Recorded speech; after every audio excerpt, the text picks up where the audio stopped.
कि अभी सब डॉक्टर्स आएंगे तो मैं आ जाऊँ, अभी व्यापारी आ जाए तो आ जाऊँ। मेरी गलती नहीं है, मैंने बोला यह तो गलती आपकी है, आपकी है। खैर मजाक का विषय खुद से क्योंकि रिकॉर्डिंग कर रहे हैं। आज ये बैठक चुन रही है, ये कोई सभा नहीं है, ये कोई पब्लिक गैदरिंग वोट मांगने के लिए हुई है, ये आपको हमारे लिए कैंपेन करो ये कहने के लिए हुई है। आज की जो संवाद है वो बहुत सोच समझकर हमने इस बात के लिए किया है कि पूरे देश में हमने एक ही तरीके से सोचा। आपको भी पता है, इतने आप सीनियर लोग हो, चुनाव आते हैं, चुनाव में प्रचार होता है, वोट के दिन वोट डाले जाते हैं, काउंटिंग होता है, जीतने वाला सरकार बनाता है। लेकिन इस चुनाव में बहुत सारी चीजें ये हम कह सकते हैं कि प्री डिसाइडेड और अलग से।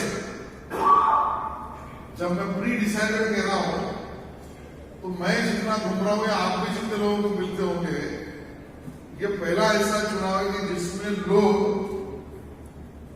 ये तय कर चुके हैं कि इस बार मोदी की ही सरकार आनी है, इसके सिवा कुछ नहीं, इस प्रकार की बात तय कर चुके हैं। और ये प्री डिसाइडेड चुनाव, लेकिन कुछ चीजें नए से हो गई। जिसे मैंने कहा कि चुनाव में तो घोषणा पत्र होता है, मैनिफेस्टो होता है, हर पार्टी का होता है। अब मैनिफेस्टो जो होता है वो क्या कहें उसको, बहुत सारे पार्टियों के लिए इट इज नॉट डिलीवरेबल।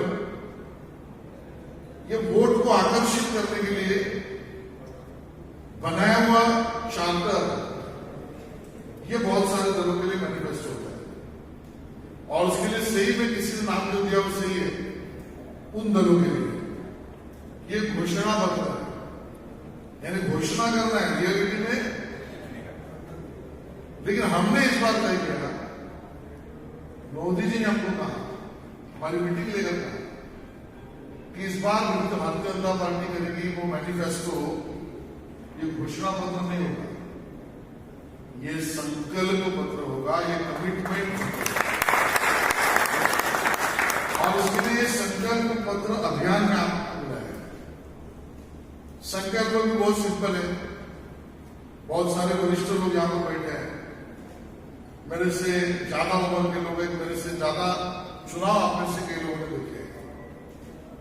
और संकल्प ये किसी एक व्यक्ति का नहीं, ये कमिटमेंट, ये संकल्प, ये सपना, ये आकांक्षा 140 करोड़ भारतवासियों, और 140 करोड़ भारतवासियों में मैं ये पहले भी स्पष्ट कर दूं, इसमें सभी धर्मों और सभी भाषा और सभी जाति के लोग हैं। और सपना क्या है? भारत जब आजाद हुआ 1947 में, तब हम गरीब देश थे, अंडर डेवलप्ड थे। भारत आजाद हुआ तो हम अंडर डेवलप्ड थे, अविकसित थे, गरीब थे। आज 75 साल पूरा होने के बाद भी हम विकसित नहीं हुए, डेवलप नहीं हुए। यही आप लोग देखेंगे तो अपने बाद वर्ल्ड वॉर सेकेंड के बाद जर्मनी जैसा देश बेचिराग हो गया, टूट गया। लेकिन जर्मनी अपने बाद उस तरीके से आजादी नहीं कहूंगा मैं, लेकिन रिफॉर्मेशन में निकला, आज दुनिया में डेवलप। और इसके लिए भारत विश्व गुरु बने। भारत विश्व गुरु था, फिर से भारत विश्व गुरु बने। और हमारा देश 1947 में विकसित जरूर होगा, लेकिन 100 साल जब पूरा करेगा 2047 में, तब वो विकसित होना चाहिए, डेवलप होना चाहिए, दुनिया में विश्व गुरु के कदम पर आगे बढ़ना।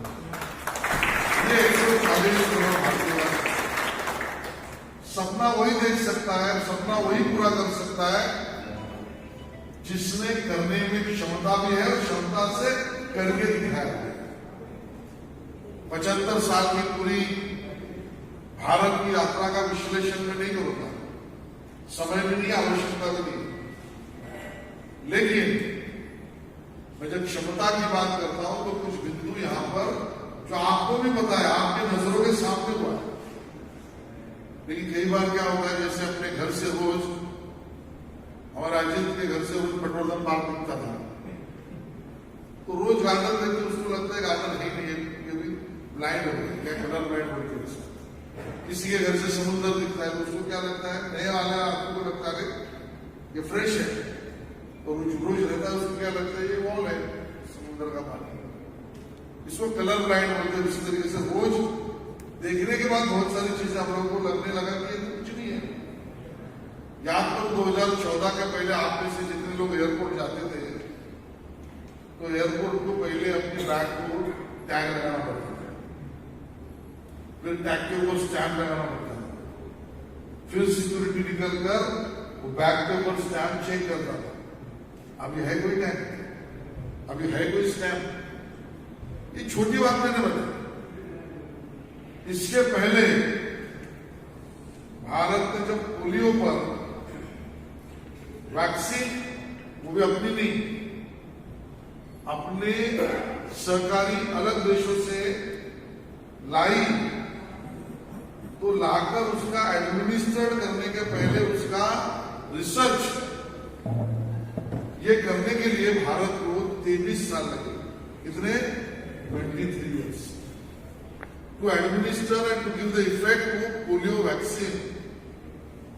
लेकिन आज 2019 के बाद हम सब कोरोना से गुजर चुके हैं। हमने चंद महीनों में सरकार ने इन्वेस्टमेंट किया, भारतीय परंपरा के मूल के कंपनियों ने विकसित किया, चाहे वो पूनावाला हो या रेड्डी हो, और दोनों वैक्सीन चंद महीनों में उसकी सक्सेसफुल ट्रायल करके हमने चंद महीनों में जो 23 साल में काम होता था कुछ महीनों में कर दिया। आपको याद होगा कि कब ये वैक्सीन मोदी का वैक्सीन है, इसके प्रकार के अपोजिशन उसको नकार रहे थे, छुपके से लाइन में लगा के उन्होंने ले लिया। लेकिन आपको मैं निवेदन करूंगा, आप सब लोग अपने बच्चों को कहो या खुद आज डिज्नी पर जाकर रात को डिज्नी हॉटस्टार पर जाकर वैक्सीन वॉर ये फिल्म देखो। मेरी विनती है आपसे, 1.5-2 घंटे की फिल्म है, आपको पता चलेगा कि दुनिया की इतनी बड़ी लॉबी ने इंडिया वैक्सीन प्रोड्यूस ही न करे। ये दुनिया का सबसे बड़ा मार्केट भारत है, 140 करोड़ लोगों को 2 बार देनी है तो 350 करोड़ का तो माल यहां लगेगा। और वो धंधा अगर अपना चला गया तो क्या होगा? इसलिए दुनिया का एक तरीके का वॉर था, उसको निकालकर अपने साइंटिस्टों ने मेहनत की। लेकिन यही साइंटिस्ट पहले थे जिनके पीछे सरकार खड़ी नहीं रहती थी। मोदी जी कोरोना के उस समय पर पूरा वो गणवेश पहनकर लैब तक चले गए और सरकार ने फंड लगाकर हमने हमारा वैक्सीन विकसित किया और 160 कंट्रीज को दिया। सिर्फ भारत में 160 कंट्रीज। मैं क्षमता की जब बात करता हूं, क्योंकि हमको विकसित भारत बनाना है, ये क्षमता मोदी जी में ही है, आपके आशीर्वाद से। क्योंकि मैं या आपने भी ये देखा होगा कि हम कहीं पर भी दुनिया में जाते हैं तो उस देश में अगर जाना है तो उस देश की परमिशन नहीं मिलती, जिसको वीजा कहते हैं। और वो देश तय करता है कि मेरे देश में आने वाले देश के कितने लोग मैं लाऊं, कितने लोगों को परमिट करूं। Visa is a permit, without permission you can't go into that country. और तब 2014 के पहले और 2014 के बाद में फर्क क्या है? 14 के पहले भारत के पासपोर्ट पर कोई भी दुनिया के देश का वीजा अगर नहीं होगा तो भारतीय आदमी विदाउट वीजा कोई भी देश में नहीं जा सकता। अपने पासपोर्ट की कीमत नहीं थी, उनके परमिशन की कीमत थी। आज जब आप 2024 में बैठे हैं तब भारत के पासपोर्ट की दुनिया में ऐसी कीमत हुई है कि उस कंट्री ने वीजा नहीं दिया तो भी आप भारत के पासपोर्ट वाले हो कोई प्रॉब्लम नहीं, आ जाओ, ऐसे कहने वाले 36 कंट्रीज दुनिया में अभी आई है जो कहते हैं कि वीजा की जरूरत क्या। मुझे वो भाषण भी याद है, हमारे नेता प्रमोद महाजन जी, पूनम जी हमारे सांसद है, उनकी बेटी है, वो भाषण करते थे कि हमें ऐसा भारत देखना है कि मैं दुनिया में कहीं पर जाऊं, कोई तो एक देश होगा कि जो मेरे जेब से मैं अगर करेंसी रुपया निकालूं तो करेंसी रुपए में मैं ट्रेड कर सकूं, मैं चॉकलेट खरीद सकूं, मैं चाय मिल में बैठ सकूं। मेरी करेंसी भारत की कोई तो एक देश होगा कि जो एक्सेप्ट करे। 2014 के पहले स्थिति थी। आज मैं आपको बताते हुए मुझे खुशी होती है, भारत के करेंसी में हम धंधा करने के लिए तैयार है। हमें डॉलर की जरूरत नहीं, यूरो की जरूरत नहीं, दिराम की जरूरत नहीं। आप भारत की करेंसी दो तो भी धंधा कर सकते हैं। ऐसे बोलने वाले दुनिया में 24 देश निकले, ये भारत के। आज जब ये इंटरनेशनल वॉर चल रहा है, जिस वॉर में तेल भारत की तरफ या दुनिया में कहीं पर नहीं, तो supply the oil is a difficulty. तब रशिया को हमने कहा कि भाई ऑयल या गैस हम तुमसे खरीदेंगे। अमेरिका ने आंख दिखाई। अमेरिका छोटा देश नहीं है, आप जानते हो, आप व्यापारी हो, आप सब पढ़ते हो। अमेरिका ने सैंक्शन लगा दिया, जो भी इनसे ट्रेड करेगा खबरदार। भारत ने कहा खबरदार, तुम्हारी जेब में। मेरे को रशिया से अगर गैस या ऑयल सस्ते में मिलता है तो मेरे भारतवासियों के लिए मुझे जरूरी है, मैं लूंगा।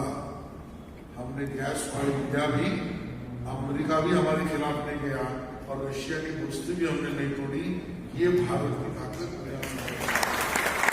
लेकिन ताकत इससे में नहीं, हमने रशिया को भी कहा कि भाई तेरा वॉर चल रहा है, दुनिया में सैंक्शन, आप व्यापारी हो, मेरी बात को समझ जाओगे, डॉक्टर हो, आप मेरी बात को समझ जाओगे।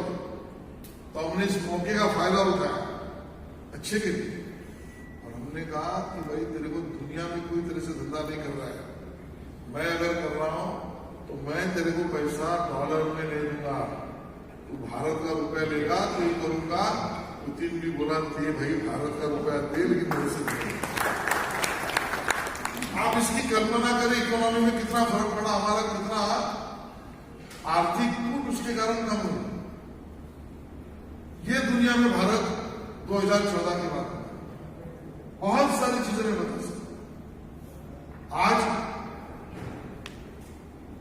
220 kilometre per day national highway का निर्माण होता है। 2014 के पहले 20 kilometre per day national highway का निर्माण। आज मैं बताऊं आपको कि जनधन अकाउंट, जीरो बैलेंस पर बैंक अकाउंट, 60 साल देश में पूरे हुए थे 14 के पहले, तो जनधन अकाउंट यानी गरीब को भी बैंक का अकाउंट, फाइनेंशियल इंक्लूजन, ये पूरे देश में सिर्फ 32 करोड़ लोगों के पास बैंक अकाउंट थे। आज वर्ल्ड रिकॉर्ड हो गया 32 करोड़ 60 साल में, और 9.5 साल में 50 करोड़ और यानी 82 करोड़ के करीब लोगों के पास बैंक अकाउंट हो गया। उसका परिणाम आप देखते हो, आप गरीब से गरीब आदमी भी कैश नहीं निकालता है। आप जो लगाते हो भीम पे, जीपे, गूगल पे, उसको क्लिक मारता है, पानीपुरी वाला भी डिजिटल पेमेंट करता है। और आज अपने डिजिटल पेमेंट का रिकॉर्ड दुनिया में भी चलेगा। इस स्तर तक फाइनेंशियल स्टेबिलिटी ये अपने देश के लिए विकास की गति में हमारे को, हमारे नौजवान जो आगे आएंगे, दुनिया के सामने, दुनिया उनको पूछे, दुनिया उनकी जरूरत ले। इस प्रकार का एजुकेशनल सिस्टम, उनका स्किलिंग करना जरूरी था। आज 32 साल के बाद हमने राष्ट्रीय शिक्षा धोरण national education policy Modi ji ने बनाई। आप और वही जब पढ़े थे तब 11वीं में अगर कॉमर्स में डाल दिया